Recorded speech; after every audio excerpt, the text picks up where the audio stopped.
आप देख रहे हैं DCP news detective crime press. विगत 2 वर्षों से छात्र संघ चुनाव न होने को लेकर लगातार चल रहे विरोध प्रदर्शन में कल दिनांक 18/11/2021 को गुरु राम राय महाविद्यालय का छात्र संघ महाविद्यालय में अपनी मांगों को लेकर 1 दिवसीय भूख हड़ताल पर बैठ रहा है। उत्तराखंड के समस्त महाविद्यालय के छात्र नेता सरकार से लगातार छात्र संघ चुनाव शुरू कराने को लेकर और अपनी मांगों को लेकर सरकार का विरोध कर रहे हैं, लेकिन सरकार द्वारा अब तक छात्र संघ चुनाव की स्थिति स्पष्ट नहीं कर रहे हैं। कल श्री गुरु राम राय महाविद्यालय में छात्र 1 दिवसीय भूख हड़ताल पर बैठ रहे हैं। छात्र संघ की मांगे निम्न है: जल्द से जल्द प्रदेश सरकार द्वारा छात्र संघ चुनाव को लेकर अपनी स्थिति स्पष्ट करें। जब हर जगह विधानसभा चुनाव का आयोजन हो रहा है तो छात्र संघ चुनाव क्यों नहीं? दूसरा, जिन छात्रों की उम्र लिंग 2 कमेटी के हिसाब से 25 वर्ष है और वो समाप्त हो गई है, उनकी 2 वर्ष की समय सीमा और बढ़ा दी जाए।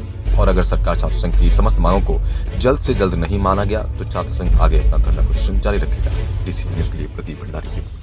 ये हम अपनी मांगों को लेके बैठे हैं। छात्र संघ चुनाव नहीं हो रहे हैं कॉलेज में, विगत 2 वर्षों से छात्र संघ चुनाव नहीं हो रहे हैं, तो हम मांग कर रहे हैं कि सरकार जल्द से जल्द छात्र संघ चुनाव करवाए, जिसमें हमारे उच्च शिक्षा मंत्री कोई भी अपनी बयान नहीं दे रहे हैं कि चुनाव होगा या नहीं होगा, कोई भी अपनी स्थिति स्पष्ट नहीं कर रहे हैं। और जब इतने बड़े बड़े चुनाव हो सकते हैं, जब कुंभ मेला लग सकता है, जब विधानसभा चुनाव हो सकते हैं, बड़ी बड़ी रैलियां जनसभाएं हो सकती हैं, तो क्या ये एक छोटा सा छात्र संघ चुनाव नहीं हो सकता है? तो यह हमारी मांग है कि कॉलेज में भी छात्र संघ चुनाव करवाया जाए, कोविड नियमों का सब तरीक़ों से पालन करके छात्र संघ चुनाव भी करवाया जाए, ये हमारी मांग है। और जिन छात्रों का लिंग 2 कमेटी के हिसाब से 25 वर्ष की आयु में ही चुनाव लड़ सकते हैं, तो जिन छात्रों की उम्र यहाँ से चली गई है तो उन छात्रों को रिलैक्सेशन दिया जाए 1 या 2 साल का, ताकि वो भी जिन्होंने विगत इतने 5-6 सालों से मेहनत करी है वो भी चुनाव लड़ सकें। देखिए, छात्र संघ चुनाव एक बहुत अहम रोल जो है निभाता है एक आम जो है स्टूडेंट की लाइफ में। जब स्टूडेंट जो है 12वीं पास करके कॉलेज में आता है ना, तो उसको कॉलेज की कोई जानकारी नहीं होती, तो उसको जो सबसे पहला जो व्यक्ति जो गेट पर मिलता है वो मिलता है एक छात्र नेता, जो कि तैयारी कर रहा होता है किस चीज़ की, छात्र संघ चुनाव की। उसका आई कार्ड वो बनवाता है, उसकी ड्रेस, उसकी किताबें, लाइब्रेरी कार्ड से लेकर उसको क्लास में पहुँचाने तक का काम जो करता है वो एक छात्र नेता करता है।